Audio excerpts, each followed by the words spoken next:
राधे राधे, जय श्री कृष्णा। आप सभी को बैकुंठ चतुर्दशी की बहुत बहुत शुभकामनाएं। और मेरा ये सुबह का स्नान वगैरह हो चुका है। अब करेंगे दीपदान, तुलसी पूजन और आकाश दीपदान।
हे भगवान, ये आकाश के निमित्त मेरा दीपदान है और ये स्वीकार करें। आज बैकुंठ चतुर्दशी है, मुझे भी अपने बैकुंठ में स्थान दें।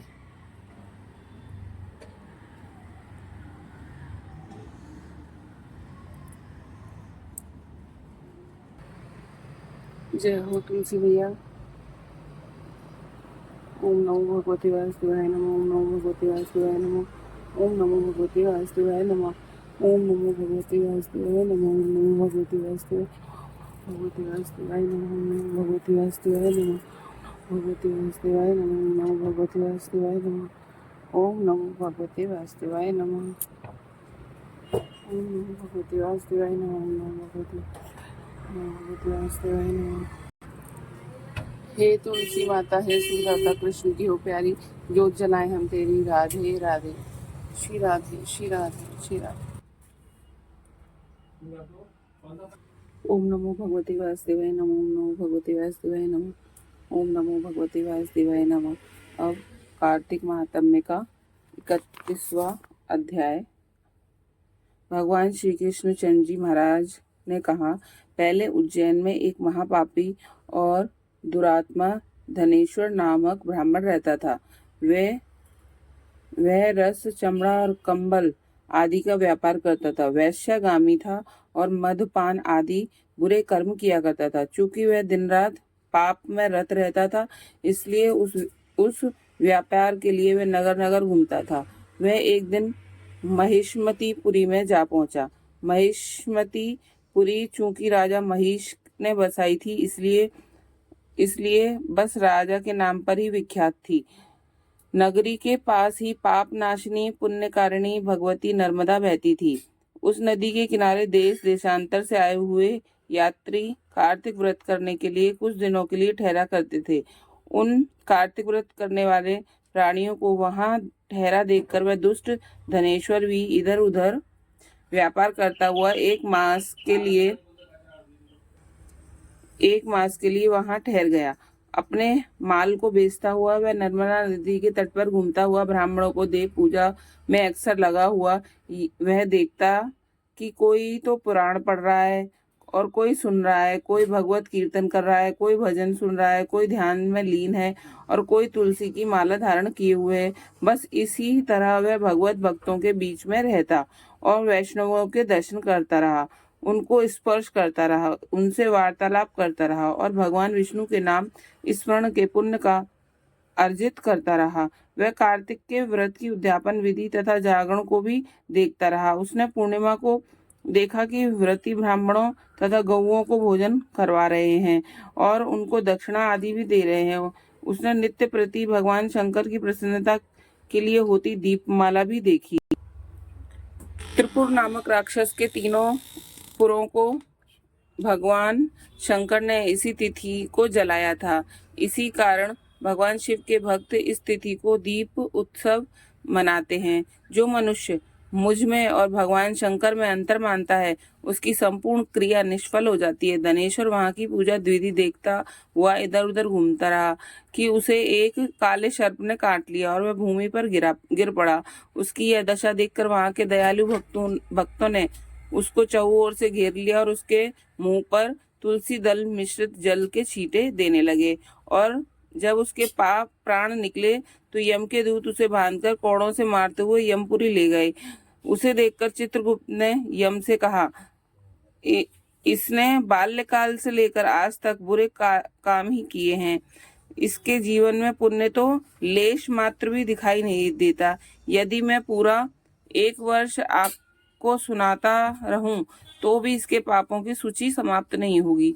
यह महापापी है, अतः इसको एक कल्प एक घोर नरक में डालना चाहिए। चित्रगुप्त की बात सुनकर यमराज ने बड़े क्रोध में भरकर उसको अपना काल नेम के समान भयंकर रूप दिखाते हुए अपने अनुचरों को आज्ञा दी। उसने कहा, हे प्रेत सेनापतियों, इस दुष्ट मूर्ति को मुकदरों से मारते हुए कुंभीपाक नरक में फेंक दो। भगवान श्री कृष्ण चंद्र जी महाराज ने कहा।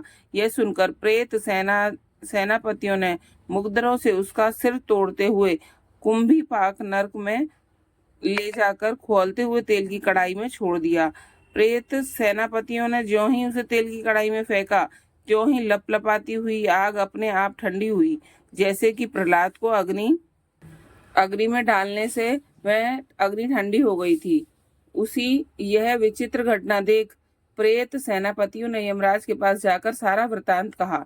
यमराज भी सारा हाल सुनकर आश्चर्यचकित रह गए कि धनेश्वर को अपने पास बुलाकर स्थिति पर विचार करने लगे। उसी समय नारायण नारायण का कीर्तन करते हुए देवर्षि नारद भी वहां आ पहुंचे और यमराज से कहने लगे, हे अरुण नंदन यमराज, यह ब्राह्मण नरक में डाले जाने योग्य नहीं है, क्योंकि इसने अंत समय में कुछ शुभ कर्म किए हैं जो कि नरक यातना को नष्ट करने वाले हैं। जो लोग भगवत भक्तों का दर्शन करते हैं, उनसे वार्तालाप करते हैं और उनका स्पर्श करते हैं, चाहे उन्होंने कोई पुण्य कर्म ना किया हो, सहज स्वर्ग के अधिकारी हो जाते हैं। अतः धनेश्वर भी पुण्य आत्माओं के संग व स्पर्श से स्वर्ग का अधिकारी हो गया है।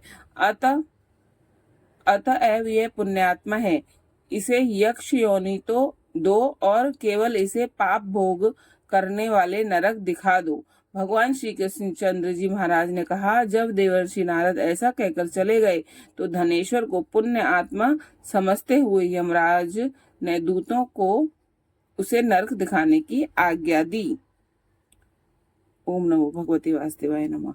अब पाठ करेंगे 32वां अध्याय। भगवान श्री कृष्ण चंद्र जी महाराज ने कहा, प्रेत पति यमराज की आज्ञा से धनेश्वर को नरकों के पास ले गया और उसको दिखाता हुआ कहने लगा, हे धनेश्वर,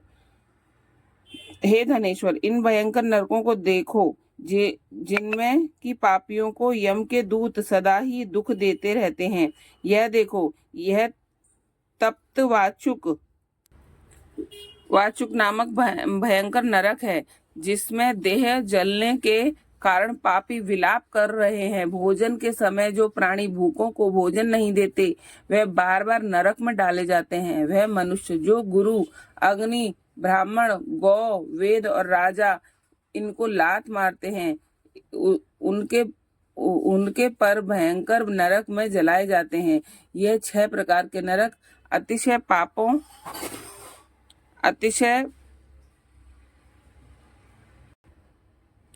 पापों के करने पर मिलते हैं। यह देखो, यह दूसरा अंधक मिश्र नामक नरक है।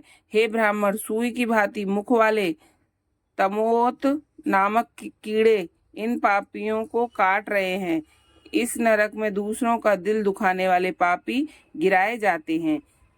अब यह तीसरा क्रक के नामक भयंकर नरक देखो। इस नरक में पापी आरे से चीरे जाते हैं। यह नरक भी 80 मंत्र वर्ण आदि भेदों से 6 प्रकार का है। भेदों से 6 प्रकार का है। इसमें स्त्री तथा पुत्रों में वियोग कराने वाले प्राणियों को कढ़ाई में पकाया जाता है। दो प्रियजनों का विछोह कराने वाले प्राणी भी यहाँ 80 मंत्र सभी तलवार की धार से काटे जाते हैं और कुछ भेड़ियों के डर से भाग जाते हैं। अब तुम यह चौथा नरक देखो, इसका नाम अर्गल है। इसमें पापी लोग जोर जोर से चिल्लाते हुए इधर उधर भाग रहे हैं। उधर इधर नाना प्रकार की या सांपों, फिर यमदूत पापियों को चढ़ा रहे हैं। यह नरक भी वध आदि भेदों से 6 प्रकार का है। और यह देखो, यह कुटशालेली नामक 5वां नरक है, जिसमें की समेट कर लाए अंगारों की भांति कष्ट देने वाले बड़े बड़े कांटे लग रहे हैं। यह भी यातना आदि के भेदों से 6 प्रकार का है। पर स्त्री गमन करने वाले प्राणी इस नरक में पकाए जाते हैं। देखो, यह उत्वर्ण नामक 6ठा नरक है, जिसमें कि सिर नीचे करके पापियों को पकाया जाता है। जो लोग भक्ष का विचार नहीं करते, दूसरों की निंदा और चुगली करते हैं, उनको इस नरक में डाला जाता है। देख लो कि यह लोग किस तरह से चिल्ला रहे हैं। दुर्गंध भेद से यह नरक भी 6 प्रकार का है। और यह देखो, 7वां कुंभीपाक नामक नरक, यह बहुत ही भयंकर है। हे ब्राह्मण, यह भी 6 प्रकार का है। इसमें महापातक लोगों को पकाया जाता है। इस नरक में 1000 वर्ष तक यातना भोगनी पड़ती है। यही रौरव नाम नरक है। इच्छा रहित जो पाप किए हैं वे सूखे और इच्छा पूर्वक जो पाप किए जाते हैं वे पाप आर्ध कहलाते हैं। इस प्रकार शुष्क या आर्ध भेदों से यह पाप 2 प्रकार के होते हैं। इसके अतिरिक्त और भी पृथक 84 प्रकार के पाप हैं। 1 अपकीर्ण, 2 पाणापतो, 3 मलिनीकरण, 4 जाति भ्रंशकरण, 5 उपाय, 6 अतिपाप, 7 महापाप। यह 7 प्रकार के पातक हैं। जो जीव जैसा कर्म करता है वह इन 7 नरकों से अपने पाप कर्मों के अनुसार पकाए जाते हैं। तुम्हारी चूंकि कार्तिक व्रत करने वाले प्रभु भक्तों के साथ पर्याप्त मेल जोल रहा है, उसके पूर्व प्रभाव से तुम्हारी नरक यातना दूर हो गई है। भगवान श्री कृष्णचंद्र जी महाराज ने कहा, इस प्रकार प्रेतपति ने धनेश्वर को सब प्रकार नरक दिखलाने के पश्चात यक्ष लोक में ले जाकर उसे वहां का राजा बना दिया। वहां पर उसका नाम धन यक्ष हुआ और वह कुबेर जी का सेवक बन गया। बाद में महर्षि विश्वामित्र ने उसके नाम पर तीर्थ बनाया था। हे राजन, कार्तिक मास का व्रत महाफल का दाता है। इसके बराबर कोई दूसरा पुण्य कर्म नहीं है। जो कोई यह व्रत करता है तथा व्रत करने वाले का दर्शन करता है, उसे अवश्य ही मुक्ति मिलती है। ओम नमो भगवते वासुदेवाय नमः। ओम नमो भगवते वासुदेवाय।